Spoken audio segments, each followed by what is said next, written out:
시편 109편 1절에서 15절. 다윗의 시. 인도자를 따라 부르는 노래. 내가 찬양하는 하나님이여 잠잠하지 마옵소서. 어제는 예수 천당 부신 지옥, 말라기가 마지막으로 그날에 올 텐데, 그날에는 믿음이 없으면 다 죽을 거고 지옥 갈 거고, 믿으면 하나님께서 구원 받으실 거고 의롭다 인정하시고 의인이라고 말할 거다. 그 얘기를 했습니다. 그래서 유대인들은 죽으라고 그 말을 믿고 엘리야가 올 때를 기다리고 있었습니다. 그러나 엘리야가 왔는데 어디 왔는지 모릅니다. 누가 가르쳐 줬어요?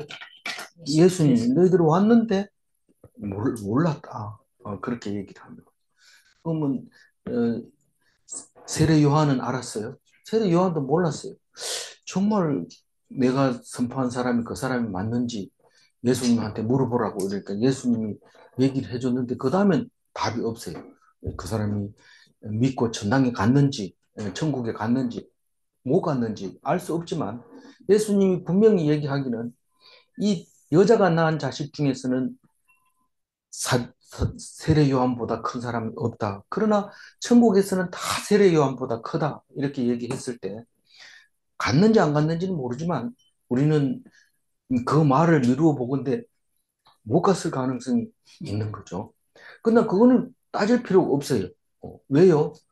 우리 그거 가지고 얘기를 안 하면 안 됩니다. 말을 안 하니까 그렇겠지 이렇게 하는 게 아니고 논리적으로 이야기하는 게 하나님과 변론하는 겁니다. 오늘 다윗의 시를 읽고 있는데 다윗의 시를 읽으려면 뭘 알아야 돼요? 다윗을 알아야 돼요. 다윗은 어떤 사람이에요? 이세의 17번째 아들입니다. 물론 뭐 7아들 다 마음에 안 든다 이랬으면 8번째 아들인데 일곱 번째 아들 축에도 안 들어갔어요, 다윗은. 어, 사무엘이 왕으로 기름 부을 자 이세 집에 가서 하나님이 부으라고 하니까 이세 니는 준비해라 이러니까 아버지도 인정 안 해줬어요, 다윗을. 그래서 다윗은 아예 양을 치고 있으라 그렇게 하고 일곱 형제를 비다듬어 가지고 비다듬는 날에 뭔 말인지 모르죠. 네. 치장을 해서 화장을 해서 마지부터 쭉 7명 세워놨는데 다 아니라 그래. 그래가지고 이상하다. 하나님 분명히 이 집에 있다 했는데 그러면서 다른 사람 없나 이래. 있긴 있는데 그게 인간구심 못하는 게 하나 있다. 이래. 그래서 데리고 오라 하니까 보자마자 바로 기름 부었어. 사무엘이. 그런데 똥냄새 나고 찌질하고 뭐 그런데 그걸 왕으로 부어버립니다. 그런데 왕으로 부었으면 잘 해야 될 거 아니에요. 그런데 그렇지 못합니다. 골리앗을 죽이면 상으로 준다 했는데 상도 안 주고 정신이 이상해져 가지고 왜 이상해졌어요, 사울이? 미워하는 그 다 죽이라고 했는데 아말렉 그 왕을 안 죽여 가지고 사무엘이 죽였잖아요. 근데 그 그 애기벤 여자가 도망가 가지고 그 에스더하고 아각이잖아요. 하만 장군이잖아요. 아각이 도망가 가지고 하만 장군을 낳아서 에스더하고 한판 붙게 만드는데 그게 이제 불임절이 되잖아요. 어쨌든 그 살려둔 것 때문에 자격 박탈, 왕으로서의 자격이 안 되고 다윗이 내 마음에 합한 사람이다. 그래서 기름을 부어가지고 했는데 사울이 정신이 없으니까 그거 가지고 바이올린이 아니고 현악기인데 무슨 검? 그 소금 아니고 저기 그거를 이제 치면서 정신이 말짱할 때는 괜찮다가 또 갑자기 악기를 안 연주하면 창을 집 던져가지고 몇 번이고 다윗이 죽을 뻔하다가 살아나옵니다. 그리고 약속을 하도 어기니까 나중에는 결국은 성질이 나가지고 해준다 했는데 안 해줬잖아요. 이러니까 네가 다시 해오면 된다 이래가지고 가가지고 남자 포피를 100개 배우면 된다 그랬는데 200개 배다가 갖다 주고 마누라 이제 삼았어요. 그 집 사울 딸을 삼았단 말이에요. 그래도 나중에 또 죽인다고 그래 도망 다니는 사이에 그 딸을 또 딴 데 팔아버렸잖아요. 딴 데 시집 보내버렸잖아요. 그러면 나중에 사울이 죽고 다윗이 왕 될 때 제일 먼저 찾는 게 맨 처음에 얻었던 자기 아내를 불러오라고. 그러면 그 장면도 웃기는 너무 리얼한 장면이죠.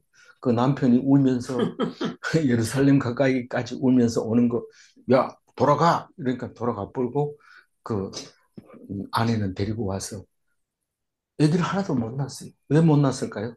이름이 뭐래요? 미갈이. 왜 미갈 짓을 했으니까, 미갈스러운 짓을 했으니까. 그래서 아기를 못 낳는데. 그래서, 근데 뭐 그 얘기 하려고 다윗이 읽은 봅니까? 이런데 다윗은 사실은 처음부터 이 사람들한테 인정을 못 받았던 거예요. 사실 다윗 아버지 이름은 이세지만 엄마 이름은 안 나와요. 그러나 엄마 이름은 안 나오지만 자기 여동생 이름은 나옵니다. 여동생 이름이 뭘까요? 스루야. 네, 스루야가 있어요. 그리고 아비갈도 있고 여동생이 있어요. 근데 이 스루야는 아버지가 그 아버지가 이세가 돼야 될 텐데 이세가 아니에요. 아버지는 음, 암몬 왕 나와야 되는데 암몬 왕의 자식이에요. 그래서 엄마는 같지만 아버지는 다르다. 그래서 그 아들 아니 요압 예, 나하스 암몬 왕 이름이 나하스고 나하스의 그 딸이 수르야의 아들이 요압 군대 장관이죠. 어, 어쨌든 그런데 그러니까 다윗 엄마가 이세의 아주 막내니까 이게 막내니까 마지막에 어떻게 첫 아기를 다윗을 낳지 않았나. 그래서 딱 놓고 가버립니다. 저 암몬 왕을 따라서 가버리고 나니까 천덕꾸러기죠. 사실은 그 집에서. 그렇게 자랐는데 하나님 마음에 합당하다고 그럽니다. 우리가 볼 때는 아무것도 아니지만 하나님이 볼 때는 완전히 다르게 보고 있는 거죠. 그래 자라가지고 왕을 왕으로 기름 붓는 게 세 번이나 붓잖아요. 사무엘이 붓고 나중에 남주다가 헤브론에서 헤브론에서 기름 부으니까 그 사람들이 전부 유대인의 왕으로 생각하고 있는 거죠. 유대 지파만 왕으로 생각하고 있는. 왜냐하면 다른 사람이 인정을 안 해주니까. 그러다가 사울이 죽고 나서 전체에서 한번 기름을 붓고 이래서 세 번 붓고 왕이 됩니다. 왕이 돼가지고도 뭐 그렇게 대단하지 못하고 맨날 쫓겨다니고 그랬잖아요. 그러면서 이제 이 노래를 짓게 되는 거죠. 짓는데 이 다윗의 시를 보면은 진짜 이런 말을 할 수 있을까? 과연 이런 믿음이 있을까? 아무리 성경을 읽고 나도 다윗과 같이 기도해야지. 하지만 못 따라합니다. 왜냐하면 다윗의 대적은 누구라고요? 하나님의 대적이기 때문에 우리가 그렇게 기도를 못하죠. 우리 아들도 신앙으로 자기 스스로는 자랐다고 생각하고 군대에서 훈련을 한참 받고 있는데 조교가 너무 미워가지고 뿔 앉아가지고 기도했는데 저 조교를 혼내주세요 이러고 기도했는데 하나님이 가도 예수 믿는다 이런다는 거예요. 그러니까 막 어쩔 줄 몰라가지고 아주 곤욕을 치르고 있었는데 다윗은 그런 거 없습니다. 다윗은 100%나 말고는 나머지 다 대적이에요. 읽어보세요. 만약에 자기 편이 누가 있다면 한번 얘기해보세요. 그것만 찾으면 획기적인 건데 그거 없어요. 다윗은 나 말고는 다 적입니다. 철저하게 그렇게 얘기하는데 나 말고 적이라는 것은 딴 게 아니라 하나님이 혼내줘야 될 정의롭지 못한 사람들이라는 거죠. 대적이. 그리고 누가 이런 말을 할 수 있어요? 누가 이런 기도를 할 수 있어요? 이 다윗만 할 수 있습니다. 그리고 우리는 다윗 이러면은 제일 우리가 마음속에 와닿는 거는 뭐예요? 물론 유대인들은 예수님을 몰라도 다윗 이러면은 전부 제일 성경 속에 나와 있는 사람 중에 제일 본받고 싶은 다윗이잖아요. 그런데 뭐예요? 다윗 이러면 다윗 약속입니다. 다윗에게 약속한 그 약속이 하나님이 약속했어요. 받아냈어요. 뭡니까? 왕위를 아들에게 물려주겠다. 그 왕위를 영원하게 해주겠다. 영원한 왕을 주겠다고 약속한 그 약속 때문에 예수님이 오게 됐다는 사실을 우리가 알게 됩니다. 그게 가장 큰 거죠. 가장 큰 건데 오늘 시를 한번 읽어보는데 어, 시, 다윗의 시가 시편에서 절반 조금 안 되게 차지합니다. 그러니까 다윗의 시가 대부분을 차지하고 나머지 가지고 이제 여러 개로 이제 나눠진데 무명의 시도 많고 그런데 다윗의 시가 제일 많은데 어, 오늘 인도자를 따라 부르는 노래라고 했는데 이 오늘 그 시를 써놓으면 그 콘덕트 그러니까 지휘자가 이거를 곡을 맞춰서 노래하는데 어떤 때는 여기다 액센트를 주고 어떤 때는 저기다 액센트를 두고 어떤 때는 중간에 잘라 부르고 어떤 때는 가운데만 부르다가 이렇게 하는데 그건 인도자 마음대로 하라 이 말입니다. 그러니까 이 전체를 다 하면 할렐루야 전곡을 다 하는 것보다가 더 어려우니까 그러지 말고 네가 그때그때 따라서 인도자가 잘라서 부를 수도 있고 일부만 부를 수도 있다. 그래서 인도자를 따라 부르는 노래 이럽니다. 그래서 우리 이걸 읽으면 시편을 109편을 묵상할 때 앞뒤를 자꾸 연결하려고 하면 안 됩니다. 그건 그냥 인도되는 대로 느껴지는 대로 그냥 그때그때를 읽으면 된다. 그렇게 이제 생각하면 됩니다. 내가 찬양하는 하나님이요 이렇게 하는데 하나님이 안 듣고 있어도 찬양할까요? 하나님이 듣고 있다고 생각하기 때문에 찬양할 겁니다. 그러니까 이게 다윗의 믿음입니다. 뭐, 네 그걸 기도한다고 하나님 들어주나 이러면은 그 소리가 귀에 들리지 말아야 되는데 정말 그렇네. 하나님 들어주나? 이러면은 하나님이 찬양 안 받을 가능성이 있습니다. 무조건 듣는다고 믿어야 되죠. 뭐 안 그러면 기도가 헛방이죠. 계속 괜히 그 시간에 잠자면 더 나을지도 몰라죠. 하여튼 찬양을 받는 하나님이라고 다윗은 믿고 있으면서 잠잠하지 마옵소서. 하나님이 너 뭐 부하나 하나님 잠잠하지 말하면 안 하냐? 그게 아니라 아들이 아버지한테 얘기하는 거나 마찬가지입니다. 아들이 무슨 뭐 아버지 그거 해주면 나중에 돈 벌어 갚을게요. 이렇게 하지 않습니다. 우리 아들은 돈 얻어갈 때 꼭 그렇게 아버지 돈 좀 빌려줄 수 없어요. 갚을게요. 이러는데 아버지가 어떻게 그거를 그래 나중에 갚아라 이러고 돈 좀 없으면 못 주지만 있으면 그냥 주면서 그래 열심히 해봐라. 뭐 이렇게 얘기하지요. 그 사실 뭐 돈이 그게 많아서 그런 게 아니고 뭐 돈 많이 빌려 달라 소리도 못 해요. 안 해요. 그리고 뭐 이번 달 뭐 이런데 좀 안 되겠어요. 이러면 주죠. 그래 이 다윗은 하나님한테 당당하게 잠잠하지 말아달라고 이제 기도합니다. 오늘 2절 한번 읽어볼까요?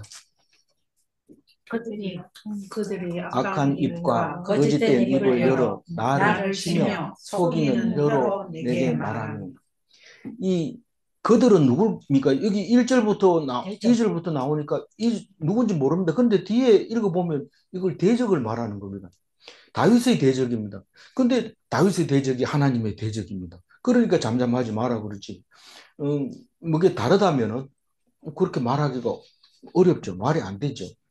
악한 입과 거짓된 입을 열어 나를 치면 친다는 것은 대적한다는 것을 친다고 말합니다. 그래서 뭐 설교 시간에 뭐 누구 집사람 막 얘기하면 나를 쳤다 이러면서 막 이제 목사님하고 싸움 붙는 일이 생기는데 이게 그를 치는 것이 대적했다는 거죠.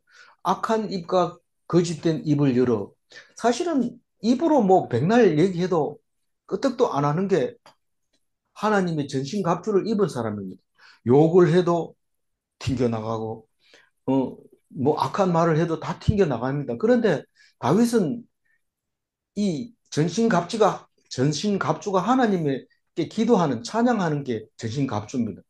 그래서 말로 나를 치고 말로 속인다는 겁니다.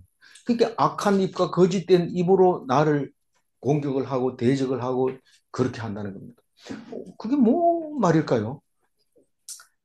그 사람은 나쁜 사람이야. 이렇게 얘기하면 그것도 그, 어, 거짓말입니까? 악한 말입니까? 내가 뭐 나쁜 사람이야. 이렇게 얘기할 수 있는데 사실은 하나님과만 소통하면 그건 악한 게 아니고 선한 거니까 그런 뭐 어떤 말을 해도 내가 상관이 없어야 되지만 지금 나는 그것 때문에 괴롭습니다. 그렇게 얘기를 하고 있습니다. 말로 나를 속인다고 얘기하는데 속이는 건지 아닌 건지 잘 분간하기가 어렵습니다. 굉장히 어려워요.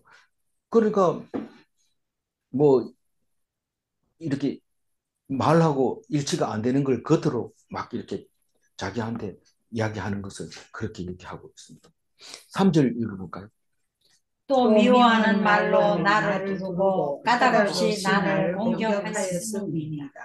그러니까 사실 다윗 말고는 아무도 없는 것처럼 그림이 그려져요. 읽어보면. 미워하는 말로 나를 이 두른다는 건 서라운드, 그러니까 사방으로 막 돌아간다는 겁니다. 그 영화 찍어 놓은 거 보면 알죠? 굉장히 고난을 당할 때 막 이렇게 여기서 와글거리고 저기서 와글거리고 막 이렇게 돌아가는 장면이 막 나옵니다. 그러니까 의지할 데가 없어요. 전부 나를 공격하고 있는 거예요. 그게 미워하는 말로 나를 두르고 까닭 없이 나를 공격하였음이니이다.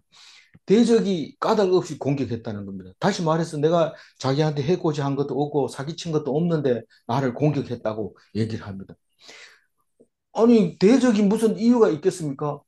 기분 나빠 이러면서 때리는 사람도 있잖아요. 그러니까 만약에 대적이 있다는 것은 살아있다는 이유입니다. 살아있는 동안에는 모든 게 다 대적으로 나에게 공격하고 있습니다. 그게 까닭 없이 나를 공격했다. 이 성경을 읽으면서 자꾸 물어봐야 돼요. 물어보면 답이 나옵니다. 나오고 또 물어보고 이렇게 해서 하나님이 변론하자 하는 그 변론을 들을 수 있는 거죠. 그래서 어, 이 살아 있으면 다 대적에게 억울한 일을 당해야 합니까? 하나님께 솔직하게 얘기하면서 그 짐을 하나님께 맡깁니다. 뭐 하나님이 맡아줘요, 안 맡아줘요? 맡아줍니다. 이 공격이라는 말은 전쟁이라는 단어하고 같은 말인데 그, 그, 그 전쟁이라는 것은 전쟁은 하나님께 속한 것이기 때문에 하나님께 맡깁니다. 그럼 됩니다. 그 전쟁하는 거, 다윗이 전쟁하는 거 보면 항상 하나님께 맡기고 이기면 하나님이 승리하셨습니다. 이러고 지면은 제가 하나님께 말씀을 귀 기울이지 않아서 이렇게 된 것을 용서하여 주십시오. 그리고 또 기도하고 또 싸우고 항상 그렇게 전쟁을 앞두고 기도하고 끝나고 나서 승리했을 때는 하나님께 영광을 돌리고 실패했을 때는 하나님께 회개 기도하고 그러는 다윗입니다. 우리는 진짜 다윗을 닮아야 되는데 닮아가기가 어렵습니다. 왜냐하면 날 때부터 벌써 호의호식하면서 자랐기 때문에 다윗하고는 따라가지를 못합니다. 그래도 다윗을 보면서 배워가려고 애를 써야 됩니다. 4절 읽어볼게요. 나는 사랑하나 그들은 도리어 나를 대적하니 나는 기도할 뿐이라. 대적을 만나면 어떻게든지 연구를 해서 함정을 파고 공격할 무기를 차지하고 그래서 죽이면 이기고 그걸 죽이면 승리라고 생각하지만 결코 그것은 승리가 아닙니다. 왜냐하면 모든 대적은 하나님이 다 만들어 주셨고 하나님이 해결해 주니까요. 그게 정말입니까? 정말입니다. 다윗의 시편을 읽어보면 그게 정말이라는 사실을 알게 됩니다. 대적이 아니고 누가 대적이라고요? 사랑하는 사람이 대적이라는 거예요. 사랑하는 사람 누굽니까? 아내고 남편이잖아요. 그게 대적입니까? 대적이죠. 가장 큰 대적이죠. 그러니까 사랑하는 사람이 전쟁하려고 탁 하면은 어떻게 해야 돼요? 너는 뭐 해야 돼요? 기도할 뿐이야. 기도해야 돼요. 딴 거 없어요. 뭐, 나 얼마나 무서운 건지 알지? 이러면서 칼 가지고 들어오고 이러면은, 그 완전히 망하는 거죠. 그래 하면 안 되는 거죠. 그래서 이게 이제 결국은 다윗의 시에서도 나오지만은 친구를 위해서 자기 목숨을 버리면 이보다 더 큰 사랑이 없다. 네가 사랑한다면 그 사람이 대적을 해도 그냥 기도하고 있으라. 그럼 내 그 대적을 이용해서 너를 죽일 수도 있지만 기도하고 있으면 내가 너를 죽이겠냐? 그게 믿음이죠. 그래서 이 시편 122편에 보면은 친구를 편안하게 하는 게 그게 사랑이에요. 그 친구가 배신하고 죽이려고 할 때 그 친구에게 원망하지 않고 순순하게 죽으면 그게 친구를 위해서 죽는 겁니다. 그런 사람이 어디 있습니다. 딱 한 사람이 있습니다. 그게 예수님이 있어요. 그래서 우리는 그걸 못하지만 예수님은 그렇게 하라고 하면서 그게 사랑이라고 하면서 그게 살 길이라고 하면서 그게 살아있는 사람이라고 말하고 있습니다. 안 그런 사람은 살아있는 것 같아도 죽은 거다. 그래 얘기해요. 우리 그럼 다 죽었네. 다 죽은 게 맞습니다. 그러나 예수님이 우리 그런 것을 위해서 왔다는 것을 알고 믿고 입으로 시인하고 고백하고 하나님께 의뢰하면 죽지 않고 살려줍니다. 죽어도 3일 만에 살려줍니다. 5절 읽어봅니다. 그들이 악으로 나의 선을 갚으며 미워함으로 나의 사랑을 갚았사오니. 이거는 여러 가지 이야기로 할 수 있습니다. 악이라고 하는 것은 하나님을 떠난 사람을 말하는 거고, 선이라는 것은 하나님을 어, 붙들고 있는 겁니다. 내가 나의 선을 갚으며 나는 가만히 있는 게 하나님 편에 서서 하나님께 피동되고 있는 것이 이 나의 선인데, 근데 그 사람들은 하나님을 믿지 않고 자기가 제일 세다고 생각하고 다윗을 공격하고 있는 거죠. 그걸 악으로 선을 갚으며 내가 도대체 선을 어떻게 했고 대적은 악으로 어떻게 나를 갚았는지 잘 모를 때는 선과 악에 대한 기준을 우리가 가지고 있으면 갖다 대면 답이 나오는 거죠. 그러니까 이게 시편이 읽어지는 거죠. 미워함으로 나를 사랑하여 싸우니. 그러니까 나의 사랑을 갚았사오니 내가 그 사람을 사랑했는데 도리어 나를 미워한다. 사실 이런 경험을 많이 하죠. 내가 좀 애정을 쏟으려고 하면 오히려 나를 배신하고 미워하고 이런 것을 보게 되는데 다윗이 그 얘기를 내가 안 해도 다윗이 대신 해주니까 나는 이 얘기를 누구한테 합니까? 아무에게도 할 수 없습니다. 내 사랑하는 사람이 나를 미워하는데 그거를 누구한테 얘기합니까? 얘기해봐야 자기 얼굴에 침 뱉기죠. 얘기할 수가 없어요. 그러나 시편을 읽으면 이게 내가 할 얘기라 시편이 하고 있구나. 다윗이 하고 있구나. 그걸 알게 되면 굉장히 위로가 되죠. 그래서 내가 누구를 붙들고 야, 내가 그렇게 사랑했는데 나를 미워하지 않니? 이런 말을 할 필요가 없어요. 우리는 입만 열면 남편이 그렇게 음, 잘해줬는데도 나를 그렇게 얘기한다. 이러면서 속이 상해서 막 얘기하는데 점점 더 속이 상합니다. 그게 속 시원한 게 아니고. 근데 시편을 읽으면 그만 속이 시원한데 내가 다윗보다 좀 뭐 다윗을 좀 닮아야 되겠다. 이런 생각을 하고 있죠. 그리고 이거를 읽으면서 뭔 생각이 들었냐면 사랑하는 제자와 사랑스러운 자랑스러운 유대 동족을 위해서 목숨을 버린 분이 예수님 아닙니까? 그런데 이 사랑하는 제자 얘기할 때 가룟 유다가 나오잖아요. 그럼 그 가룟 유다가 예수님의 사랑을 알았다면 자기 스스로 목숨을 끊지는 않죠. 근데 모르니까 죽습니다. 그런데 사, 그, 어, 가룟 유다가 여기 나타나가지고 뭐라 하냐면 예수님이 나이는 저기 십자가 못 졌잖아. 그러니까 내 잘한 거지. 이렇게 얘기를 할 수 있어요. 할 수 있어요, 없어요? 제자는 가룟 유다는 잘 모르니까 그렇게 얘기합니다. 내 아니면 십자가를 지나 누군가 해야 될 거 아니야. 그건 내가 했어. 이런데 그게 자랑입니까? 그거는 악한 사람이 악한 사람은 반드시 있습니다. 오늘 이 결론부터도 결론이 그겁니다. 악한 사람은 없앨 수 없습니다. 그건 하나님이 주시고 반드시 있습니다. 그러면 그 악한 사람은 우리 찬송 속에서도 찾았지만 악한 것이 왜 필요해요? 선한 것이 더 하나님께 영광 돌리게 하기 위해서 꼭 필요한 겁니다. 만약에 악이 하나도 없다면 선은 선이 아니죠. 악을 기준으로 했을 때 선이 되는 거기 때문에. 그래서 없어서는 안 되지만 내가 악인이 돼서는 절대로 안 되는 거예요. 그건 나지 않는 것만 또 못하다고 예수님이 분명히 얘기를 하고 있는 겁니다. 알아야 돼요. 그래서 이스라엘 백성, 유대인들은 굉장히 이기주의입니다. 우리라는 단어를 안 쓰거든요. 우리라는 단어 안 쓰고 나하고 대적하고 두 개밖에 없어요. 이 세상은. 이 세상은 나와 대적 둘밖에 없어요. 그런데 그 대적이 하나님의 대적이라는 겁니다. 6절 읽어보면. 악인이 그를 다스리게 하시며 사탄이 그의 오른쪽에 서게 하소서. 우리 예수 믿는 사람들은 복음을 전도하면서 악한 사람한테도 가서 전도하고 선한 사람한테도 전도합니다. 그러면서 그 악인의 길에서 돌아서서 구원의 길로 돌아서십시오. 그렇게 얘기합니다. 근데 왜 이 다윗은 악한 사람은 대적은 악인이 다스리게 해서 점점 악하게 합니까? 만약에 이 사람이 돌아서면 그건 악인이 아니고 대적도 아닙니다. 안 돌아서니까 그렇게 말하는 거죠. 그럼 하나님은 끝까지 악인의 길에서 돌아오지 못하게 악인이 그들을 다스리게 합니다. 그럼 악한 사람이 다스리면 악한 사람인 거죠. 그 왕이 다스리면 그 백성이 왕하고 같은 평가를 받는 거나 마찬가지예요.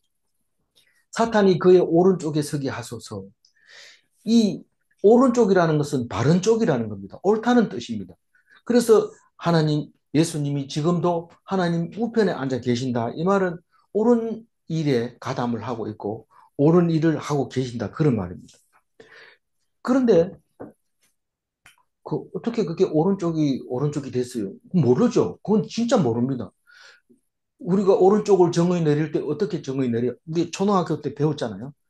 해 뜨는 쪽을 바라보고 두 팔을 벌려서 오른쪽에 있는 게 남쪽에 있는 게 오른쪽인지 오른쪽에 있는 게 남쪽이 하여튼 그렇게 가르쳐 줬어요. 오른쪽에 있는 게 남쪽.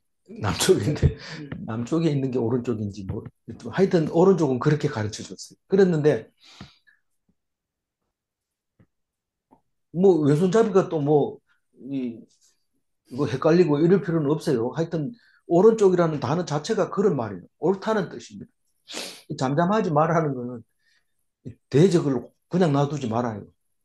우리는 애들이 조금 우면은 누가 그래서 뗐지 이랬는데 이 하나님 보고 대적을 그냥 놔두지 말고 혼내주라고 얘기하고 있습니다.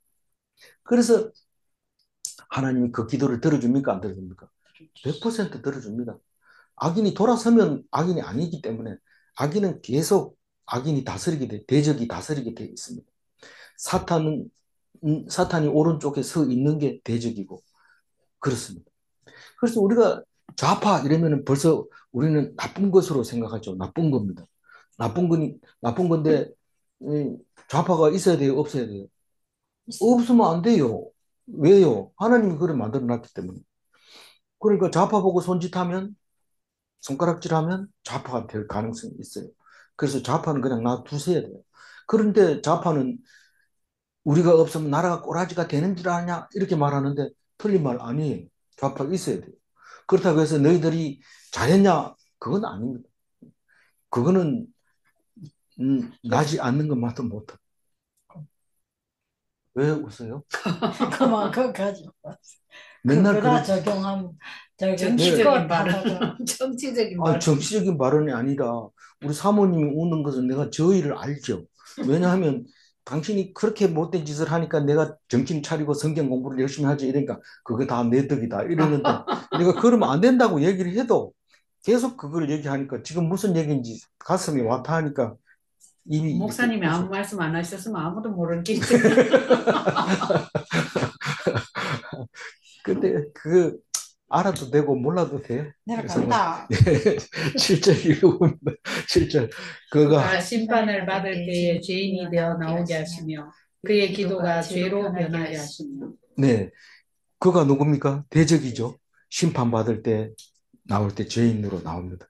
그래서 심판받는 것과 구원받는 게 그게 반대말인가 싶지만 심판을 이길 사람은 없습니다.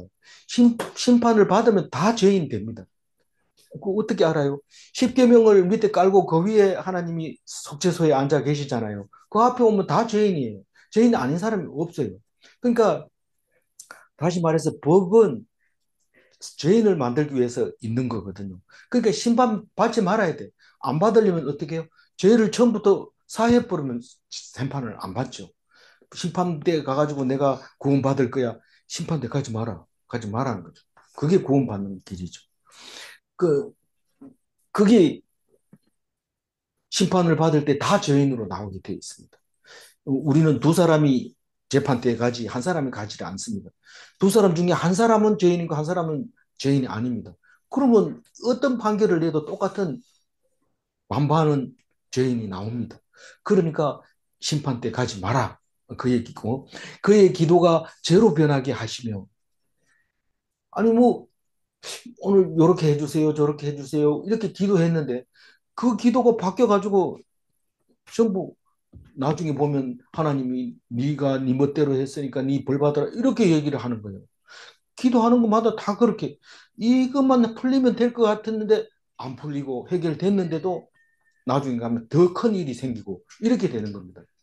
그래서 누가 이제 재판을 받고 있을 때 저는 그런 생각을 많이 해요.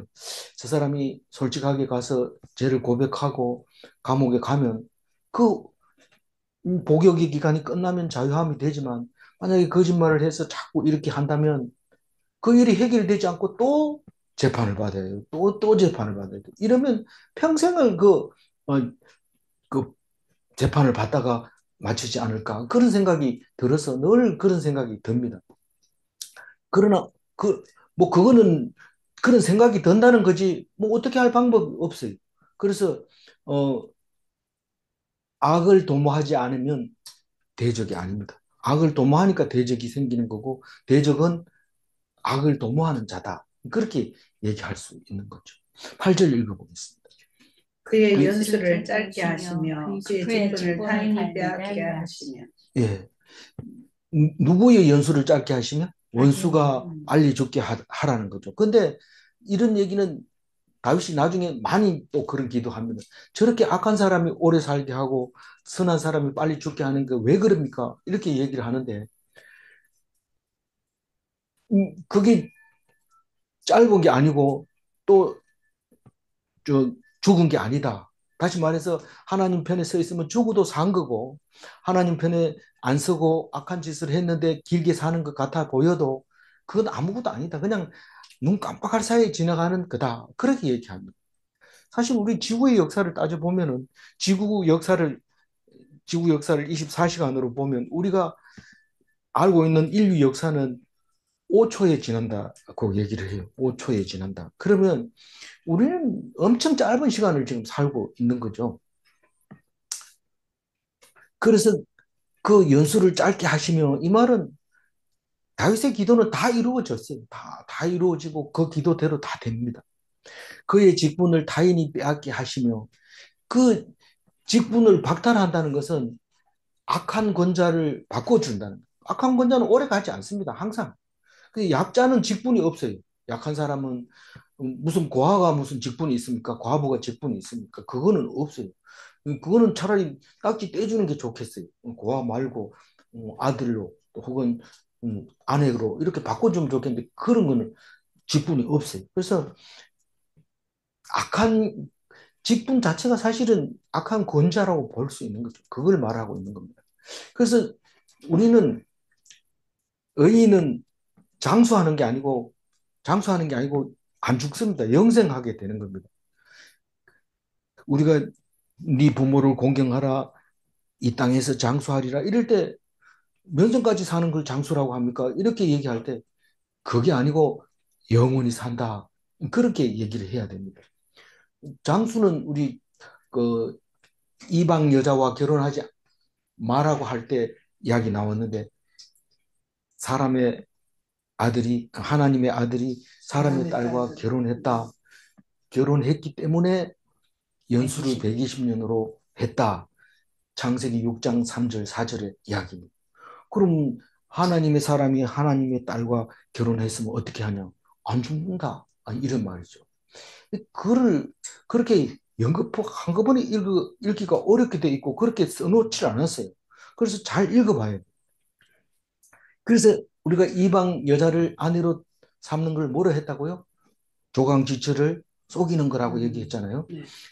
그렇게 하게 되면 결국은 구원받지 못한다. 예수 천당 불신 지옥에 들어가는 거죠. 그렇게 말하면서 구절을 읽어보. 그의 자녀는 고아가 되고 그의 아내는 과부가 되며.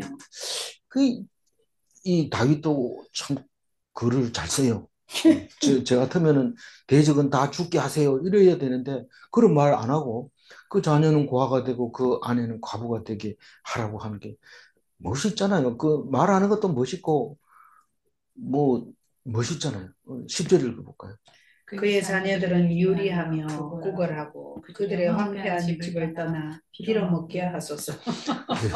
빌어먹는 말은 우리 참 잘 쓰는 말이죠.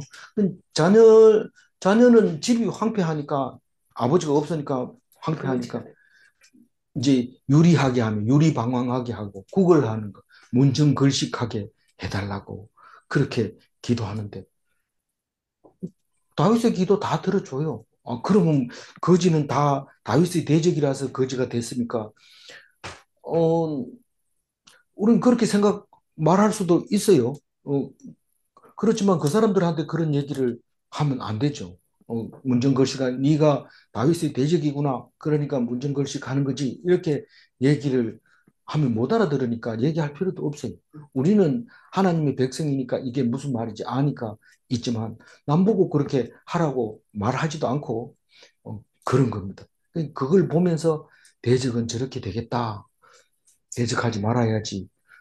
내가 다윗을 언제 대적해요? 하나님을 대적하면 다윗을 대적하는 겁니다. 이 성경을 읽으면서 나에게 한다는 소리를 들어야 됩니다. 11절 읽어봅니다.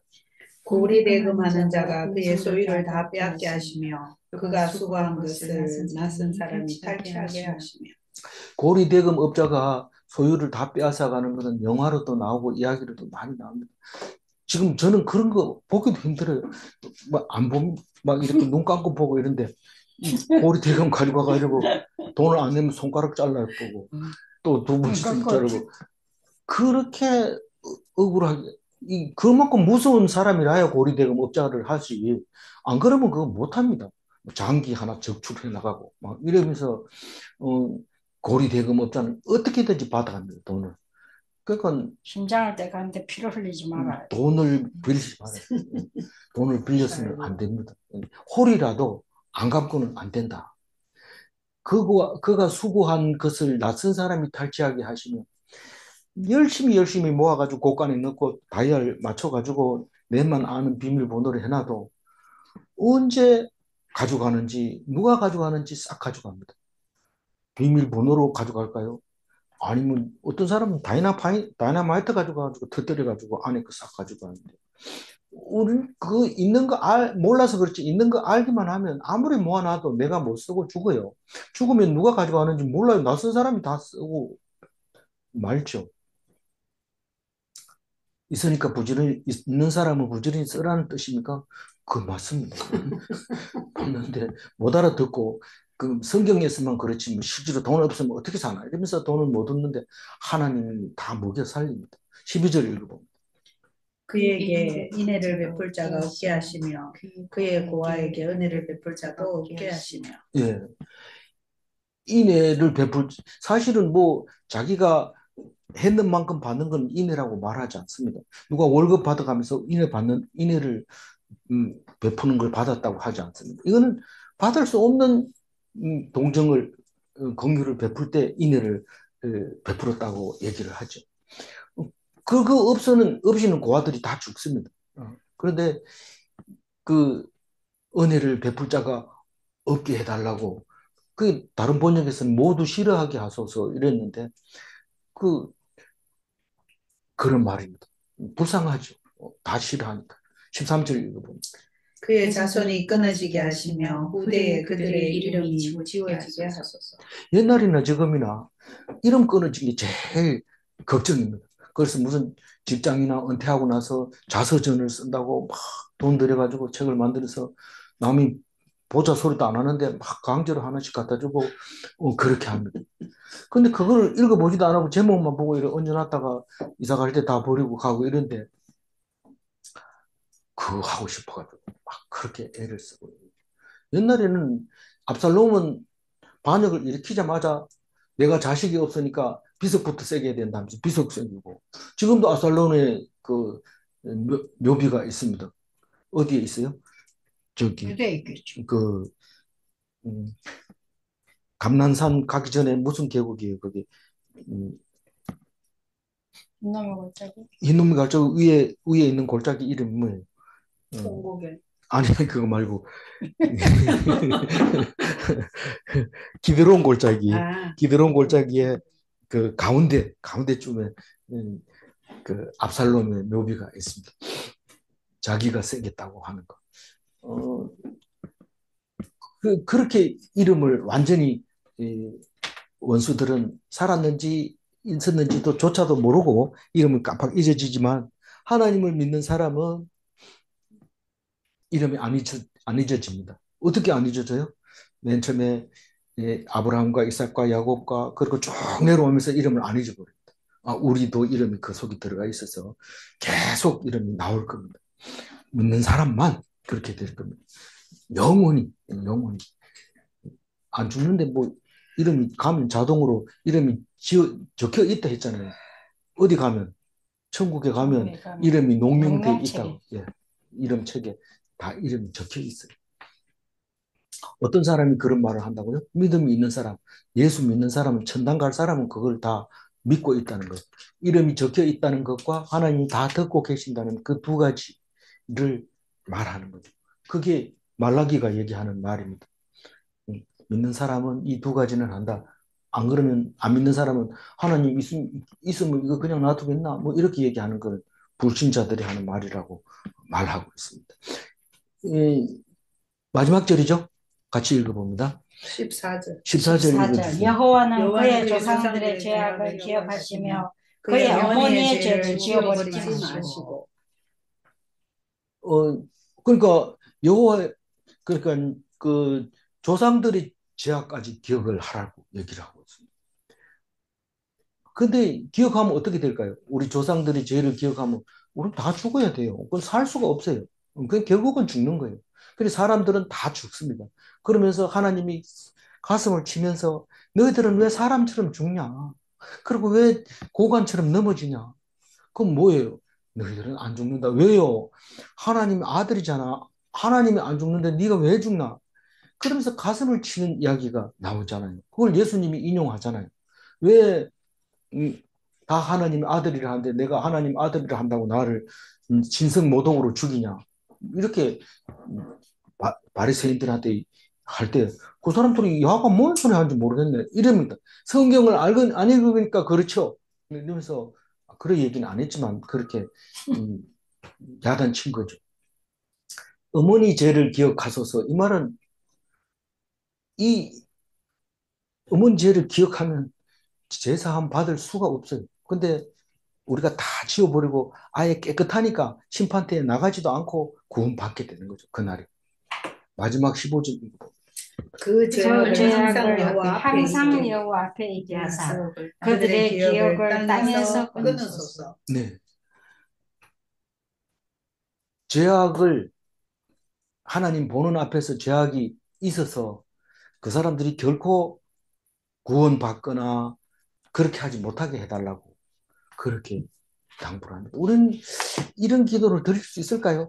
할 수 있을 것 같은데 안 됩니다. 기도를 누가 기도해도 들어보면 이런 기도를 하는 사람이 없습니다. 이 다윗만 합니다. 그러니까 우리가 못하니까 다윗의 시를 읽어야, 내 대신에 다윗이 해주니까 못해도 뭐 쑥스러울 게 없습니다. 읽었으니까. 그들의 기억은 아까 얘기한 이름을 완전히 지우는 겁니다. 그래서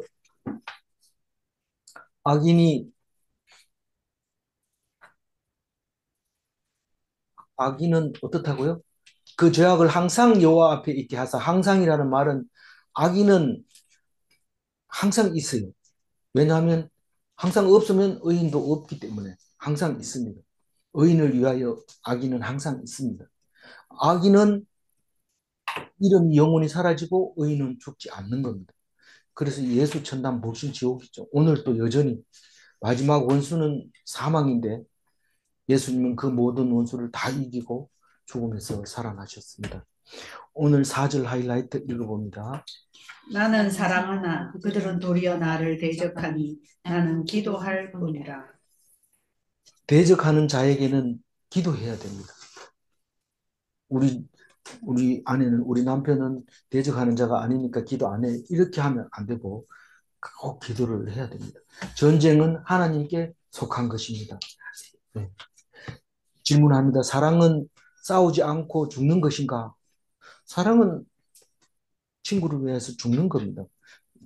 대적하고는 싸워야 됩니까? 대적하고도 싸울 필요가 없어요. 하나님이 싸워주시니까. 하나님은 다윗 편인가? 사실은 다윗이 하나님 편이죠.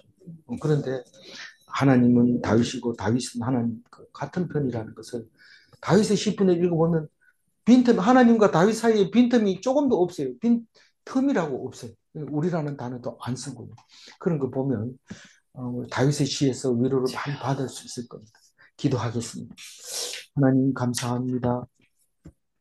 다윗의 시를 통하여 우리가 하나님 앞에 당당히 서게 해주셔서 감사합니다.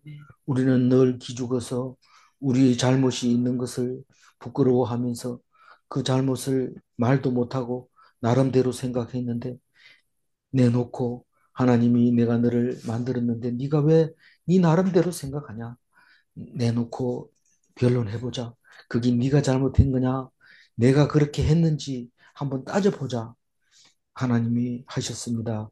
고백하는 우리들이 되게 하여 주시고 내가 부끄러워하고 어려워하는 모든 일들을 하나님께 맡기고 나를 만드신 그 하나님이 놀라운 은혜를 기뻐하며 감사하며 느끼게 하여 주시고 결코 남들이 다 저주라고 생각하는 그 일이 나에게는 하나님이 주시는 그 은혜가 다 복으로 바뀌어진다는 것을 깨닫게 해주시고 특별한 은총으로 살아남게 하여 주옵소서. 감사드리옵고 우리 주 예수 그리스도 이름으로 기도 올리옵나이다. 아멘.